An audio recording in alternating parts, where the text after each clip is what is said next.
আজকে তোমাদের চতুর্থ শ্রেণীর আমার গণিত বইয়ের তৃতীয় পর্বের 187 থেকে 190 পাতা পর্যন্ত আমরা অঙ্ক করব। কেমন? দেখো, এই পাতায় লেখা আছে, দল গড়ে খেলি। পীযূষ ও পলাশের বাড়ি মালদহের কাঁটামণি গ্রামে।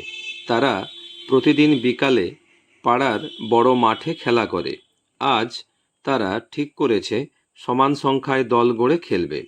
এখন মাঠে শুধু পীযূষ ও পলাশ এসেছে। আমরা মাত্র দুজন আছি। সমান সংখ্যায় কিভাবে দল গড়তে পারি দেখি। দেখো, দুইকে এখানে কি উৎপাদকে ভেঙেছে, 1 2 2। দুইয়ের গুণনীয়ক বা উৎপাদক কি আছে না 1 আর 2, অর্থাৎ দুইয়ের দুটি গুণনীয়ক বা উৎপাদক পেলাম। আমরা একজনের বা দুজনের দল গড়তে পারি, অর্থাৎ দুরকমভাবে দল গড়তে পারি বা পারবো। কেমন? যে প্রীতম আমাদের সঙ্গে খেলতে এলো। এখন আমরা মোট কজন? 3 জন হলাম। এবার কতগুলি সমান দল হয় দেখি। দেখো, 3কে ভেঙেছে, 1 3 3। উৎপাদকে ভেঙেছে, যে 3-এর গুণনীয়ক বা উৎপাদক 1 আর 3 পেলাম, অর্থাৎ 3-এর দুটি গুণনীয়ক বা উৎপাদক, এই যে 1 আর 3, তবে দুটি গুণনীয়ক বা উৎপাদক পাচ্ছি আমরা 3-এর। এখনও আমরা দুইভাবে দল গড়তে পারবো। এই যে একটা দল গড়তে পারি 3 জনে মিলে, আবার 3টা দল একজন করে, একজনের অথবা 3 জনের দল। কেমন? এবার পিয়ালি খেলতে এলো। এখন আমরা মোট 4 জন হলাম। এবার কতগুলো সমান দল হয় দেখি। দেখো, 4কে এখানে আগে আমাদেরকে ভেঙে ফেলতে হবে উৎপাদকে। তাহলে 1 4 4, তারপর দেখো 2 2 4। 4-এর গুণনীয়ক বা উৎপাদক কি পেলাম? দেখো 1 2 4। তাহলে 1 2 4, অর্থাৎ 4-এর 3টি গুণনীয়ক বা উৎপাদক পেলাম। কেমন?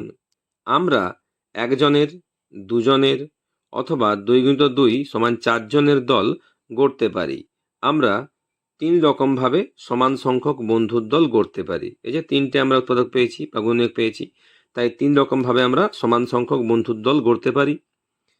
বলছে আরও একজন বন্ধু আসায় আমরা 5 জন হলাম। এবার কতগুলো সমান দল গড়তে পারি দেখি। দেখো, 5কে ভেঙেছে, 1 5 5। আবার আমরা সমান সংখ্যার 2টি দল গড়তে পারবো, একটি দল বা 5টি দল, তাই তো? কিন্তু এরকম কেন পাচ্ছি? কখনো দুরকমভাবে সমান দল গড়ছি, আবার কখনো 2-এর বেশি রকমভাবে সমান দল গড়ছি। কিছু সংখ্যা আছে যাদের গুণনীয়ক বা উৎপাদক 1 ও সেই সংখ্যা। তাহলে কিছু সংখ্যা আছে যাদের বা যেই সংখ্যার গুণনীয়ক বা উৎপাদক হচ্ছে 1 এবং সেই সংখ্যা নিজে, তাই তো? বলছে অর্থাৎ কিছু সংখ্যা আছে যাদের মাত্র 2টি গুণনীয়ক বা উৎপাদক আছে, তাদের আমরা কি বলবো না মৌলিক সংখ্যা বলি। তবে যে সংখ্যার গুণনীয়ক 1 এবং সেই সংখ্যা নিজে, অর্থাৎ 2টি গুণনীয়ক পাচ্ছি, তবে সেই সংখ্যাকে আমরা বলবো মৌলিক সংখ্যা। এটা সবসময় মনে রাখার চেষ্টা করবে। কেমন? এরপর দেখো, যাদের 2টির বেশি উৎপাদক বা গুণনীয়ক থাকবে তাদের কি বলা হয়? যেসব সংখ্যার 1 ও সেই সংখ্যা ছাড়াও অন্য গুণনীয়ক বা উৎপাদক আছে তাদের যৌগিক সংখ্যা বলে। তাহলে যেসব সংখ্যার 1 এবং সেই সংখ্যা নিজে ছাড়াও আরও অন্যান্য গুণনীয়ক বা উৎপাদক আছে সেই সব সংখ্যাকে বলে যৌগিক সংখ্যা। কেমন? বলছে 1-এর গুণনীয়ক বা উৎপাদক 1। তাহলে 1-এর গুণনীয়ক বা উৎপাদকের সংখ্যা কত? একটি পাচ্ছি। তাই দেখো, 1 মৌলিক সংখ্যাও নয়, আবার যৌগিক সংখ্যাও নয়। কারণ মৌলিক সংখ্যা হতে গেলে 2টো গুণনীয়ক হতে হবে, 1 এবং সেই সংখ্যা নিজে, তবে 2টো পাবো গুণনীয়ক। আবার যৌগিক সংখ্যা হতে গেলে 1 এবং সেই সংখ্যা নিজে ছাড়াও অন্য অন্য উৎপাদক বা গুণনীয়ক হতে হবে, তবেই সেই সংখ্যা যৌগিক হবে। কেমন? তাই বুঝলাম 2 3 5 মৌলিক সংখ্যা, কারণ 2 3 5 এর 2টি গুণনীয়ক আছে। এই যে 2-এর 1 আর 2, 3-এর 1 আর 3, 5-এর 1 আর 5, তবে 2টি করে গুণনীয়ক আছে। কিন্তু 4 যৌগিক সংখ্যা, কারণ 4-এর 2-এর বেশি গুণনীয়ক বা উৎপাদক আছে। তাই কি 4 হচ্ছে যৌগিক সংখ্যা। দেখো, 4-এর গুণনীয়ক কটা আছে? 1 2 4, তাহলে 3টে আছে। তবে 4-এর গুণনীয়ক সংখ্যা 2-এর বেশি হচ্ছে, তাই 4 হচ্ছে কি যৌগিক সংখ্যা। এরপর দেখো 6, 7, 8 মৌলিক না যৌগিক সংখ্যা বিচার করি। তাহলে 6কে এখানে ভাঙবো আমরা, 1 6 6 উৎপাদকে ভাঙছি। তারপর দেখো 3 2 6, তাই 6-এর গুণনীয়ক বা উৎপাদকের সংখ্যা কটি পেলাম? 1 2 3 6, 4টে পেলাম। এখানে 4 বসিয়ে দেবো। তাই 6 একটি কি সংখ্যা হবে? না যৌগিক সংখ্যা হবে, যৌগিক সংখ্যা হবে। এবার দেখো 7-এর গুণনীয়ক বা উৎপাদকের সংখ্যা কটি? ভেঙে নেব, 1 আর 7। তবে দেখো দুটো পাচ্ছি আমরা গুণনীয়ক, তাহলে এখানে বসিয়ে দেবো 2টি গুণনীয়ক। তাই 7 একটি কি হবে? মৌলিক সংখ্যা, কারণ 7-এর 2টি গুণনীয়ক আছে। কেমন? তাহলে এটি হবে মৌলিক সংখ্যা। এরপর দেখো 8-এর আমরা ভাঙবো উৎপাদকে, 1 8 8, 4 2 8, আবার 2 2 4। বলছে 8-এর গুণনীয়ক বা উৎপাদকের সংখ্যা কটি? দেখো 1 2 4 8, তা কটি পেলাম? 1 2 4 8, 4টে পেলাম। তাহলে 8-এর গুণনীয়ক বা উৎপাদক হচ্ছে 4টি, 8। তাই 8 একটি কি হবে? যৌগিক সংখ্যা হবে, যৌগিক সংখ্যা হবে। কেমন? এরপর কি বলেছে? নিজে করি। 9 10 11 12 ও 14 এর কোনগুলি মৌলিক সংখ্যা আর কোনগুলি যৌগিক সংখ্যা বিচার করি। দেখো এগুলো অঙ্ক আমি খাতায় করে রেখেছি, তোমরা দেখে নাও। কেমন? দেখো 9কে ভেঙেছি, 1 9 9, আবার 3 3 9। তবে দেখো 9-এর গুণনীয়ক বা উৎপাদকের সংখ্যা কটি পাচ্ছি? 3টি, 1 3 9। কেমন? তাই 9 একটি যৌগিক সংখ্যা। এরপর দেখো 10কে ভেঙেছি, 1 10 10, 5 দিয়ে 10। তাহলে 10-এর গুণনীয়ক বা উৎপাদকের সংখ্যা হচ্ছে 4টি।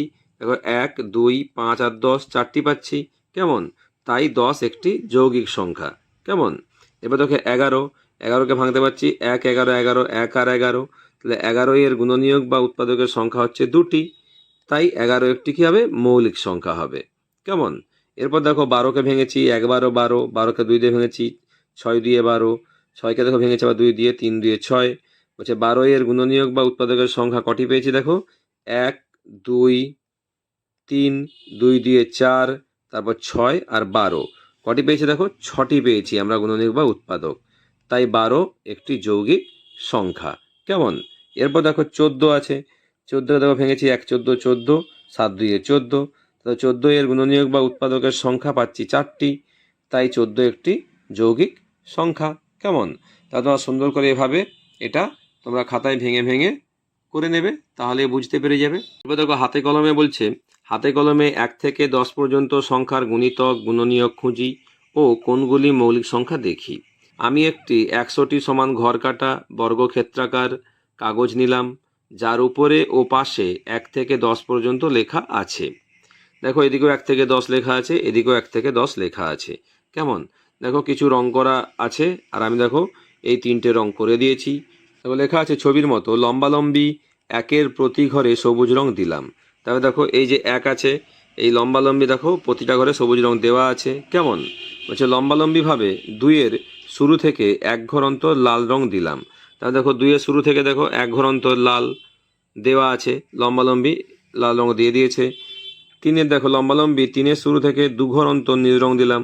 তাহলে দেখো 3-এর শুরু থেকে 2 ঘর অন্তর নীল রং দেওয়া আছে। লম্বালম্বিভাবে 4-এর শুরু থেকে 3 ঘর অন্তর হলুদ রং দিলাম।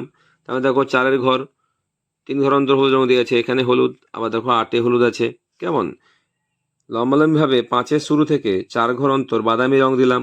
তাহলে দেখো 5-এর দেখো 4 ঘর অন্তর বাদামি রং এখানে দেওয়া আছে। লম্বালম্বিভাবে 6-এর শুরু থেকে 5 ঘর অন্তর বেগুনি রং দিলাম। তাহলে দেখো বেগুনি রং দেওয়া আছে 6-এর 5 ঘর অন্তর। লম্বালম্বিভাবে 7-এর শুরু থেকে 6 ঘর অন্তর কমলা রং দিলাম। তাহলে দেখো 7-এর শুরু থেকে দেখো 6 ঘর অন্তর কমলা রং দেওয়া আছে। কেমন? এরপর দেখো লম্বালম্বিভাবে 8-এর শুরু থেকে 7 ঘর অন্তর নিজের খুশি মতো রং দিই। তবে দেখো 8-এর আমি ঘরে দেখো 7 ঘর অন্তর দেখো গোলাপি রং আমি এখানে দিয়ে দিলাম। কেমন? এরপর দেখো যে লম্বালম্বিভাবে 9-এর শুরু থেকে 8 ঘর অন্তর নিজের খুশি মতো রং দিই। তাহলে দেখো 9-এর ঘরেও আমি দেখো 8 ঘর অন্তর দেখো এখানে আমি কি আকাশি রং দিয়ে দিয়েছি। কেমন? লম্বালম্বিভাবে 10-এর শুরু থেকে 9 ঘর অন্তর নিজের খুশি মতো রং দিয়েছি। তাহলে দেখো 10-এর আমি শুরু থেকে কি 9 ঘর অন্তর দেখো এখানে আমি অরেঞ্জ কালার বসিয়ে দিয়েছি।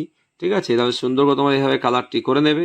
তাহলে চলো পরের পাতায় কি করতে বলছে সেই প্রশ্নগুলোর উত্তর আমরা খুঁজি। তোমরা একটু এই ছকটা বুঝে নাও। দেখো, এই যে উপর দিকে সংখ্যা আছে, বাম দিকেও সংখ্যা আছে। উপর দিকে সংখ্যা থেকে এই যে লম্বালম্বি রং নিচের দিকে নেমে গিয়েছে, এগুলো হচ্ছে লম্বালম্বি উপর দিক থেকে প্রতিটা সংখ্যার কি, এগুলো হচ্ছে একটা সংখ্যার গুণিতক। যেমন দেখো 1-এর 1, 2, 3, 4, 5, 6, তাহলে 1 10 10 অবধি আছে গুণিতক 1-এর। তারপর 2-এর আছে 2-একে 2, 2 দিয়ে 4, 2 3 6, 2 4 8। তাহলে এভাবে দেখো লম্বালম্বি করে আছে সংখ্যাগুলোর গুণিতক। আর ঠিক দেখো উল্টোভাবে আড়াআড়িভাবে আছে প্রতিটা সংখ্যার কি, গুণনীয়ক বা উৎপাদক। দেখো 1-এর উৎপাদক বা গুণনীয়ক 1 একটি আছে, 2-এর 1 আর 2, 3-এর দেখো 1 আর 3, 4-এর দেখো 1 2 4, 5-এর দেখো 1 আর 5, 6-এর দেখো 1 2 3 6, 7-এর 1 আর 7, 8-এর দেখো 1 2 4 আর 8 আছে, আর 9-এর দেখো 1 3 আর 9, আর 10-এর আছে 1 2 5 আর 10। এই দিকেরগুলো হচ্ছে সব গুণনীয়ক বা উৎপাদক, আর ঠিক লম্বালম্বিগুলো হচ্ছে যে সংখ্যাগুলোর গুণিতক। কেমন? দেখো লেখা আছে ছক থেকে 1-এর গুণিতকগুলো পেলাম লম্বালম্বিভাবে সব সবুজ রঙের ঘর, অর্থাৎ 1 2 3 4 5 করে 10 অবধি আছে। তাই 2-এর গুণিতকগুলো পেলাম সব লাল রঙের ঘর, অর্থাৎ 2 লম্বালম্বি কী হবে 4 6 8 10। এভাবে 3-এর গুণিতকগুলো পেলাম সব কি রঙের, এখানে আছে আমরা বইয়ে দেখেছিলাম নীল রঙের, নীল রঙের ঘর, অর্থাৎ 3 6 9 পেয়েছি। কেমন? আবার ছকের পাশাপাশি 1-এর সারিতে পেলাম সবুজ রঙের ঘরে উৎপাদক বা গুণনীয়ক 1। কেমন? 1-এর 1ই পেয়েছি। একইভাবে 2-এর সারিতে সবুজ ও লাল রঙের ঘরে গুণনীয়কগুলো বা উৎপাদকগুলো হলো 1 আর 2। তাই 2 একটি কি সংখ্যা? 2 একটি মৌলিক সংখ্যা। মৌলিক সংখ্যা। এরপর দেখো 3-এর সারিতে কি আছে না, 1 ঘরে আছে সবুজ রং, সবুজ ও নীল রং। তাহলে 3-এর সারিতে সবুজ ও নীল রঙের ঘরে গুণনীয়কগুলো বা উৎপাদকগুলো পেলাম কি হবে 1 আর 3। তাই 3 একটি কি সংখ্যা? না 3ও হবে একটি মৌলিক সংখ্যা, কারণ 3-এর 2টি হচ্ছে যে গুণনীয়ক বা উৎপাদক আমরা পাচ্ছি। ঠিক আছে, 4-এর উৎপাদকগুলো বা গুণনীয়কগুলো পাচ্ছি কি কি হবে না 1 2 4। তাই 4 একটি কি সংখ্যা হবে? 4 হবে যৌগিক সংখ্যা। কেমন? কারণ 4-এর 3টে গুণনীয়ক পাচ্ছি আমরা। 5-এর উৎপাদকগুলো বা গুণনীয়কগুলো পাচ্ছি কি কি না 1 আর 5 পাচ্ছি। তাই 5 একটি কি সংখ্যা হবে? 5 একটি হবে মৌলিক সংখ্যা, কারণ 5-এর 2টি গুণনীয়ক পাচ্ছি আমরা। এরপর দেখো 6-এর উৎপাদকগুলো বা গুণনীয়কগুলো পাচ্ছি 1 2 3 6। তাই কটি পেলাম? দেখো 4টি গুণনীয়ক বা উৎপাদক পেয়েছি আমরা। তাই 6 একটি কি সংখ্যা পাবো? 6 হচ্ছে একটি যৌগিক সংখ্যা। কেমন? এরপর দেখো 1 থেকে 10-এর মধ্যে মৌলিক সংখ্যা পেলাম 2 4 2 3 5 7। তাহলে 2 3 5 7 এগুলো হচ্ছে আমরা মৌলিক সংখ্যা পেয়েছি, কারণ এই সংখ্যাগুলোর 1 এবং সেই সংখ্যাই হচ্ছে গুণনীয়ক বা উৎপাদক। কেমন? আর 1 থেকে 10-এর মধ্যে যৌগিক সংখ্যা পেলাম কি কিনা 4 6 8 9 বা 10। 9 হবে 10ও হবে। 1 মৌলিক সংখ্যা বা যৌগিক সংখ্যা কোনোটি কি হবে? নয়, কারণ 1-এর একটি মাত্র গুণনীয়ক বা উৎপাদক, তাই 1 মৌলিক সংখ্যাও নয় আবার যৌগিক সংখ্যাও নয়। ঠিক আছে, বলছে নিজে করি। বলছে একইভাবে নানা রং বা চিহ্ন দিয়ে 1 থেকে 20 পর্যন্ত সংখ্যার মধ্যে মৌলিক সংখ্যা খুঁজি। তাহলে আগের পাতায় যে ছকটা করা আছে ঠিক তোমাকে সেভাবে নিজের মতো করে 1 থেকে 20 সংখ্যা বসিয়ে তোমাকে করতে হবে। কেমন? তাহলে তোমরা সুন্দর করে এভাবে মৌলিক সংখ্যা যৌগিক সংখ্যা চেনার চেষ্টা করবে। আর অবশ্যই আমার চ্যানেলটি লাইক করবে, সাবস্ক্রাইব করে পাশে থাকবে। নেক্সট ভিডিও দেখা হবে। টাটা।